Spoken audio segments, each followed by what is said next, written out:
स्वागत है आपका राज्यसभा टीवी के इस खास कार्यक्रम में। महात्मा गांधी के जीवन और संघर्ष को जानने और आपको दिखाने के लिए हम लोग आज पहुंचे हैं मुंबई शहर। देश की आर्थिक राजधानी कहे जाने वाले इस शहर को एक समय में देश की आज़ादी के आंदोलन का केंद्र बिंदु माना जाता था। महात्मा गांधी ने अपने जीवन का अहम समय यहाँ पर बिताया। क्या था इस शहर का महात्मा गांधी के जीवन में स्थान और क्यों इस शहर की है देश के आज़ादी के आंदोलन में एक अलग पहचान, दिखाएंगे आपको। नमस्कार, मैं रविंद्र सिंह शौरान।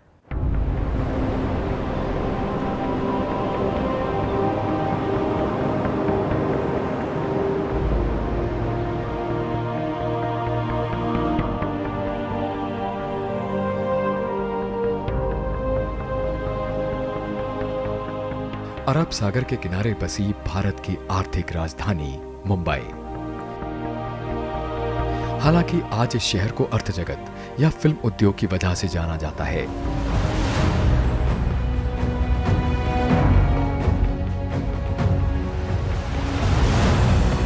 पर एक दौर वो भी था जब यह शहर भारत की आजादी के आंदोलन का चश्मदीद रहा। इसी नगरी से महात्मा गांधी ने करो या मरो का आह्वान करते हुए अंग्रेजों भारत छोड़ो का नारा दिया था और ये नारा विकट आंदोलन बनकर अंग्रेजों की विदाई और देश की आजादी का सबब बना। हम कह सकते हैं कि मुंबई शहर का महात्मा गांधी की राजनीतिक और सामाजिक यात्रा में अहम योगदान रहा। मुंबई शहर, जिसे पहले हम बॉम्बे कहते थे या हिंदी में बम्बई कहते हैं, तो बड़ा गहरा रिश्ता रहा है। क्योंकि आम तौर पे हम समझते हैं कि यह शहर और यह महानगर सिर्फ आर्थिक प्रवृत्तियों का और व्यापार का केंद्र था, लेकिन वास्तविकता तो यह है कि बहुत सारी राजनैतिक प्रवृत्तियां और ख़ास करके स्वातंत्र्य संग्राम के साथ जुड़ी हुई बातें और गांधी जी के आंदोलन के साथ जुड़ी हुई बातें इसी महानगर में हुई। कि बम्बई ने इतना प्यार दिया गांधी जी को, इतना सम्मान दिया, गांधी जी के साथ इतने जुड़े, लेकिन गांधी जी की हर एक प्रवृत्ति के लिए, चाहे बम्बई में से शुरू हुई हो कहीं भी शुरू हुई है, बम्बई के लोगों ने पूरे दिल से जो मिल सका उतने पैसे उनको गांधी जी को जमा करके दिए। या तिलक स्वराज फंड हो या उनकी बाकी की एक्टिविटी के लिए चाहिए, बम्बई वालों ने बहुत उदार दिल से गांधी जी की हर एक एक्टिविटी में मदद की। अब वो एक्टिविटी बम्बई से इनिशियल न भी हुई होती तो भी, और वो पैसे उन्होंने इतने खुले दिल से दिए कि कोई मुकाबला नहीं कर पाया। एक साइड में बम्बई और बाकी साइड में पूरे 3, 4, 5 प्रांत हो जाए, उतना उनको प्रतिसाद मिला बम्बई से। 1888 में महात्मा गांधी कानून की पढ़ाई के लिए लंदन यहीं से रवाना हुए थे। भारत वापस लौटने के बाद वो 1893 में दक्षिण अफ्रीका चले गए।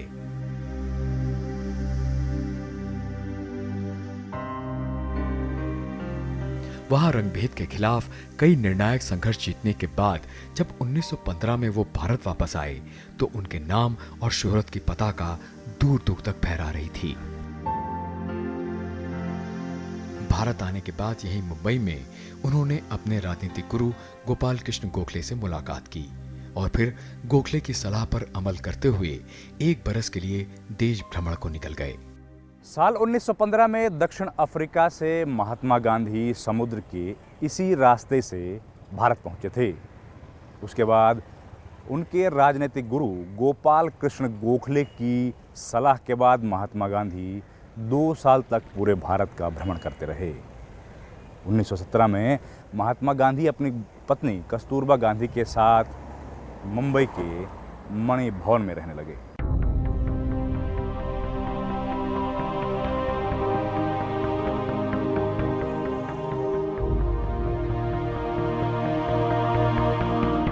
यह है मणि भवन। अपने मुंबई प्रवास के दौरान महात्मा गांधी करीब 17 बरस यहीं रहे। मणि भवन मुंबई के गामदेवी इलाके में 19 लेबनम रोड पर स्थित है।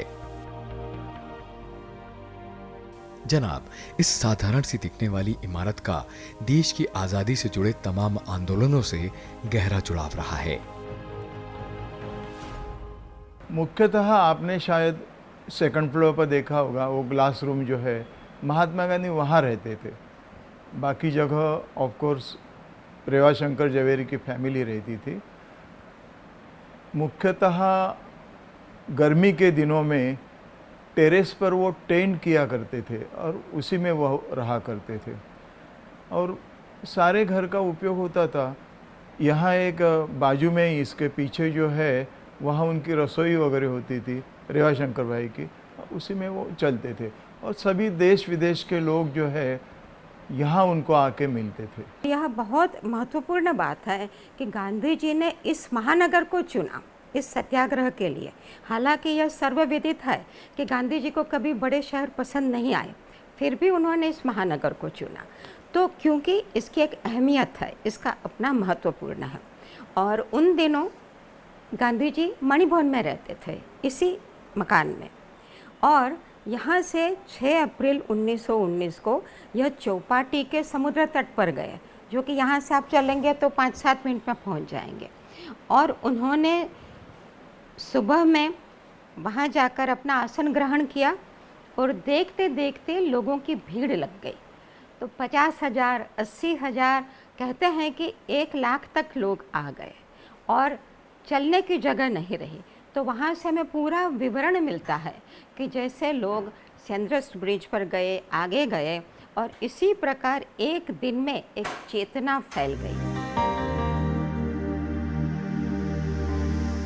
ये भवन रेवाशंकर जगजीवन झवेरी का था, जो गांधी जी के मित्र थे। ये वो दौर था जब जन असहयोग आंदोलन, दांडी यात्रा और सविनय अवज्ञा जैसे आंदोलन परवान चढ़े और अंग्रेजों की नाक में दम कर दिया। मणि भवन में उस दौर में राजनीतिक सरगर्मियां तेज हुआ करती थीं। यहाँ तमाम महत्वपूर्ण बैठकें हुआ करती थीं, जिनमें देश भर के नेता भाग लेने आते थे। मुंबई समुद्र के किनारे बसा है। यहाँ की गर्मी मशहूर है और जब गर्मी ज्यादा होती थी तो बैठकों का दौर छत पर चलता था। महात्मा गांधी अक्सर दूसरे तल पर बैठा करते थे। आज इस जगह को शीशे से सील कर दिया गया है। शीशे के पार देखें तो चरखा, उनका टेलीफोन और एक छोटा सा हाथ से चलने वाला पंखा नजर आता है। 1917 से लेकर 1934 के बीच महात्मा गांधी मुंबई के इसी मणि भवन के कमरे में रहा करते थे। सीमित संसाधनों के बीच महात्मा गांधी ने भारत की आज़ादी की लड़ाई को जारी रखा। इसी घर में रहते हुए उन्होंने रोलट एक्ट का विरोध किया और नवजीवन और यंग इंडिया के संपादन का काम हाथ में लेते हुए कहा कि प्रेस की आज़ादी सर्वोपरि है। इसके अलावा महात्मा गांधी ने गोलमेज सम्मेलन की विफलता के बाद हुई कांग्रेस कार्यकारिणी की बैठक में भी इसी घर में हिस्सा लिया और 18 जून 1934 को महात्मा गांधी इस घर से विदा हुए। यहीं पर साल 1917 में महात्मा गांधी ने रुई धुनने के पहले पाठ सीखे। चरखा काटना भी यहीं सीखा। आप अक्सर उनकी चरखा काटते हुए तस्वीर देखते होंगे। उसकी जड़ें यहीं मणि भवन में ही हैं। ये तस्वीर आज भी पूरे देश को स्वावलंबी बनने की प्रेरणा देती है, खादी पहनने को प्रोत्साहित करती है। गांधी जी ने आजादी के संघर्ष के दौरान विदेशी वस्त्रों का बहिष्कार करके आम जनमानस से खादी का प्रयोग करने का आह्वान किया था। वर्ष 1919 में जब उनका स्वास्थ्य खराब था तो कस्तूरबा के कहने पर यहीं बकरी के दूध का सेवन भी उन्होंने शुरू किया था। 18 के एंड में उन्होंने गाय का दूध छोड़ा और बकरी का दूध पीना शुरू किया। और जब वो रिकवर हो रहे थे, उनको डिसेंट्री हो गई थी, तो इधर आकर रिकवरी कर रहे थे, तो वो एक जो चरखा हो चलाने का सीखा, इधर से ही सीखा उन्होंने। खादी जिसे कि हम हाथ सूत कताई कहते हैं। और देखिए यह भी एक बड़ी रसप्रद बात है कि जब मणि भवन में थे तभी उन्होंने सूत कताई की ओर भी विशेष ध्यान दिया। और एक और तो जब देश का पूरे देश का जो पहला खादी भंडार है वह भी मुंबई में ही उसका ओपनिंग हुआ। और विदेशी कपड़ों की होली जलाने की बात भी मुंबई में ही उठी।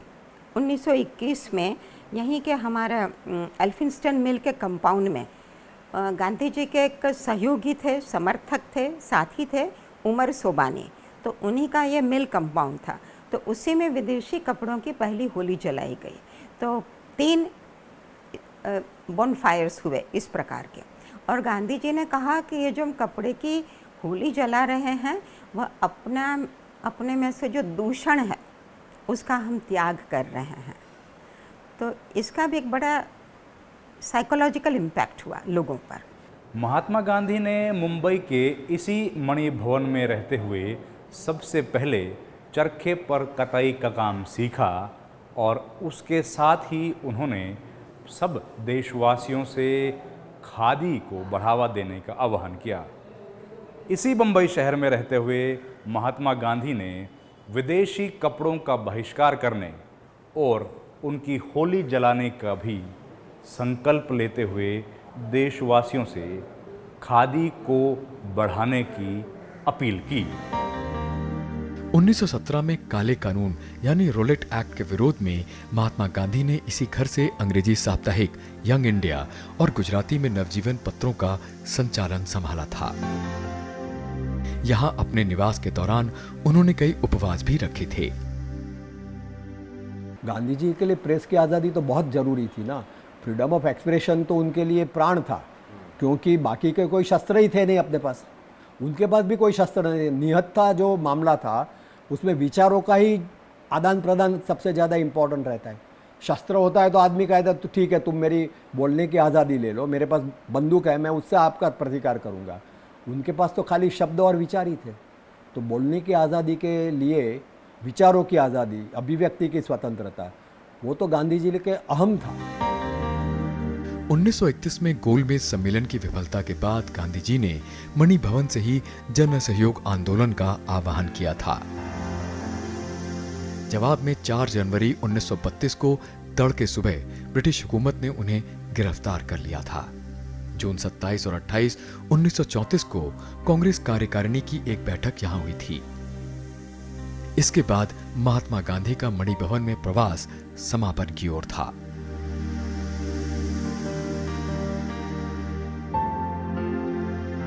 फिर 1947 में देश आजाद हुआ और मार्च 1959 में मार्टिन लूथर किंग भारत की यात्रा पर मुंबई पहुंचे। मणि भवन पहुंचने पर उन्होंने अनुरोध किया कि उन्हें एक रात यहां रुकने दिया जाए।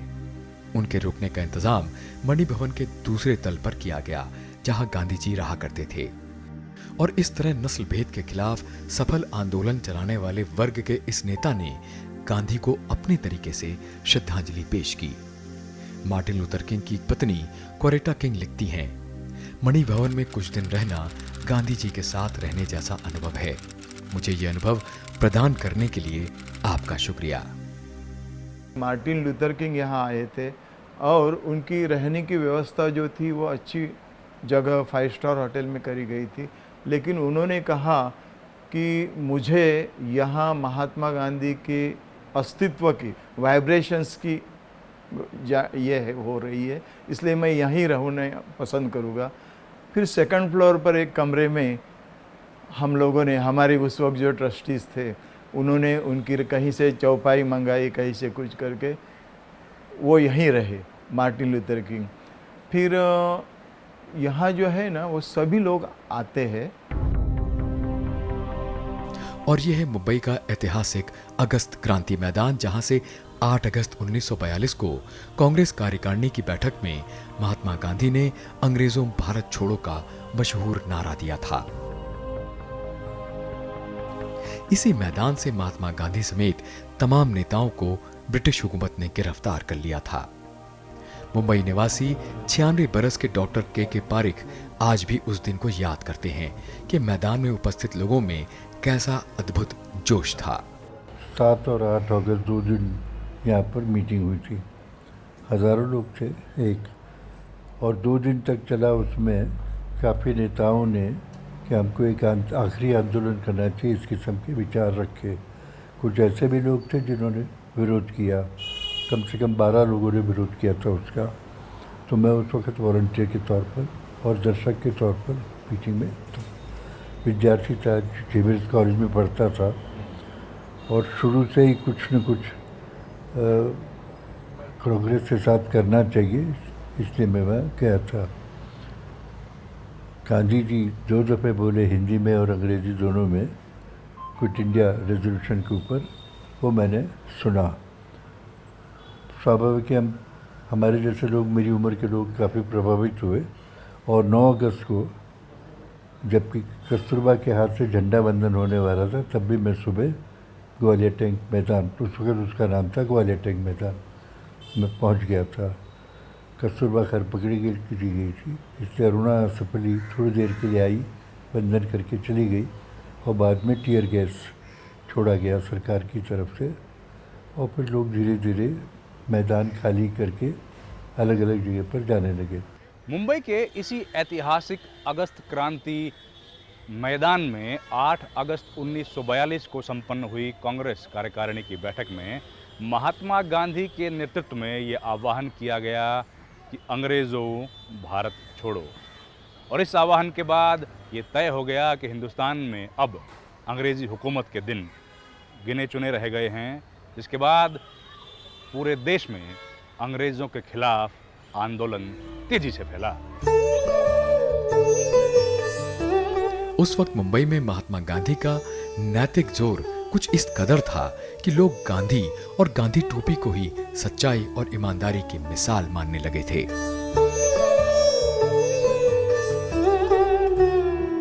हिंदू जब हिंदुस्तानी बनता है, मुसलमान जब हिंदुस्तानी बनता है, और क्रिश्चियन भी कुछ हद तक जब हिंदुस्तानी बनता है, तो एक नए किस्म का विचार लोगों के सामने रखा गया। उसका आकर्षण शायद काफ़ी हुआ होगा, ऐसा मुझको लगता है। मैं जब विद्यार्थी था, कहा जाता था कि अगर आप कांग्रेस मैन देखेंगे तो कहीं न कहीं हिंदू ऐसा लगता था। यानी उस वक़्त भी ये जो चर्चा जब होती है, उसका मतलब ये होता है कि हिंदू को हिंदुस्तानी बनना चाहिए, इस किस्म की एक तीव्र विद्यार्थियों में भावना थी। यानी गांधी जी की कितनी असर थी, इसका इसमें से अंदाज़ा मिलता है। एक जब तक नहीं थे, हम लोग हारते रहे अंग्रेज़ों से। पलासी की लड़ाई में हम हारे, चूँकि हिंदू और मुस्लिम अलग अलग होकर लड़े, और 1857 में हिंदू मुस्लिम ये सब साथ होकर के लड़े, तो बहुत दूर तक धक्का दिया हम लोगों ने। और जब हम गांधी जी के कॉल पर जब हम लोगों ने असहयोग आंदोलन में हम साथ हुए, तो हम खिलाफत आंदोलन में साथ हुए, हम आगे बढ़े। अब फिर सिविल डिसोबीडियंस में साथ रहे, हम आगे बढ़े। 1942 में हम रहे, हम आगे बढ़े। प्रसिद्ध गांधीवादी सौम्या जी आज भी उन दिनों की घटनाओं को याद करके भावुक हो जाते हैं। जब बहनें आंदोलन के लिए निकली थी और जुलूस निकाला उन्होंने, तो उसमें से एक बहन के पास गहना, ऑर्नामेंट, क्या गहना कहते हैं, क्या करना, हाँ, वो गहना पहना हुआ था सोने का।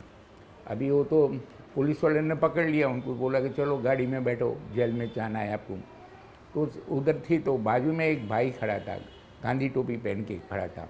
तो बहन ने वो जो सोने का जो था उसकी जो क्या कहते हैं पट्टा था, तो निकाल कर उसको भाई को दे दिया और चिट्ठी लिख कर दे दी कि ये मेरे एड्रेस है, मेरे घर पे पहुंचा दो। वो भाई ने कहा कि आप जानती नहीं है मुझे, और तुम एक गहना मुझे दे रही हो घर में पहुंचाने के लिए, ये कैसे तुम्हारी हिम्मत आई? तो वो था गांधी टोपी पहनी है ना तुम। ध्यान में आया आपकी? ये देखिए कि एक गांधी जी का कितना प्रभाव था। गांधी टोपी वाला कभी झूठ नहीं काम करेगा। आपको बता दें कि महात्मा गांधी की सुभाष चंद्र बोस डॉक्टर भीमराव अम्बेडकर और एनी बेसेंट से मुलाकात भी इसी शहर में हुई थी। पंडित जवाहरलाल नेहरू, कमला नेहरू, फिर विठल भाई पटेल, फिर आप कहोगे राजेंद्र प्रसाद, डॉक्टर आम्बेडकर, सुभाष चंद्र बोस, ये कुछ चुने हुए नाम हैं, लेकिन उस जमाने के सभी लीडर्स जो थे वो महात्मा गांधी को यहाँ आके मिलते थे। और ये है मुंबई के मालाबार हिल्स पर स्थित बिरला हाउस। यहीं रहते हुए महात्मा गांधी ने मोहम्मद अली जिन्ना से कई बार मुलाकात की थी। यहां से करीब 100 मीटर ऊपर इसी इलाके में मोहम्मद अली जिन्ना का घर था। इस घर में महात्मा गांधी ने 1944 में करीब 20 दिन प्रवास किया था और जिन्ना के साथ राजनीतिक हालातों पर चर्चा की थी। देखिए, मुंबई में ही हुई, लेकिन और उसका मीडिया ने बहुत ही उसको महत्व दिया, लेकिन दुर्भाग्यवश उसका कुछ फल नहीं निकला। हालांकि गांधी जी कहते रहे कि हमारे व्यक्तिगत संबंध अच्छे हैं, हमारी बातचीतें काफ़ी मैत्रीपूर्ण रही, लेकिन जिसे हम कहते हैं पॉलिटिकल आउटकम, वो कुछ नहीं हो पाया। और एक बात बताना चाहूँगी कि मुंबई की महिलाओं ने गांधी जी का साथ निभाया, और गांधी जी हमेशा कहते थे कि देश का यह जो स्वातंत्र्य संग्राम का इतिहास लिखा जाएगा तो महिलाओं का नाम सुवर्णाक्षरों में लिखा जाएगा।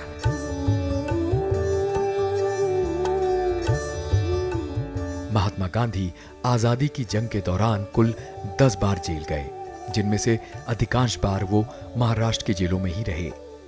फिलहाल यहां से जाने के बाद भी महात्मा गांधी का मुंबई से संबंध बना रहा। हालांकि महात्मा गांधी बड़े शहरों से परहेज किया करते थे, लेकिन मुंबई नगरी के लिए उनके दिल में एक अलग जगह थी, जिसके चलते उनके नेतृत्व में चले आंदोलनों को स्थानीय जनता का भरपूर सहयोग मिला, और इस तरह मुंबई और महात्मा का मिलन देश के लिए सुखद रहा। These kinds of ideas are beautiful. Everyone will tell you that they are beautiful, but no one can, with such a personal offer as Gandhi. Gandhi is taught in schools, in universities. People live by his principles.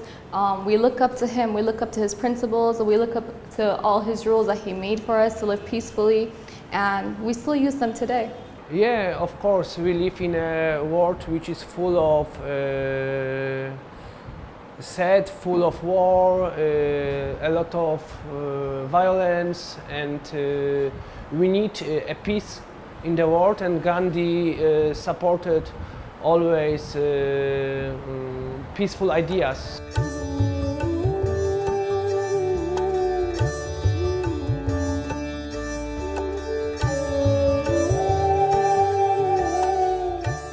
Mahatma Gandhi के जीवन और उनके मुंबई में संघर्ष पर ये था हमारा विशेष कार्यक्रम। अगले कार्यक्रम में आपको दिखाएंगे महात्मा गांधी के जीवन के अंतिम दिन और दिल्ली में उनके किए गए संघर्ष की दास्तान। इस कार्यक्रम में फ़िलहाल इतना ही। मुझे मेरे कैमरा सहयोगी ओम प्रकाश और संदीप सिंह के साथ फ़िलहाल दीजिए इजाज़त, और आप देखते रहिए राज्यसभा टीवी।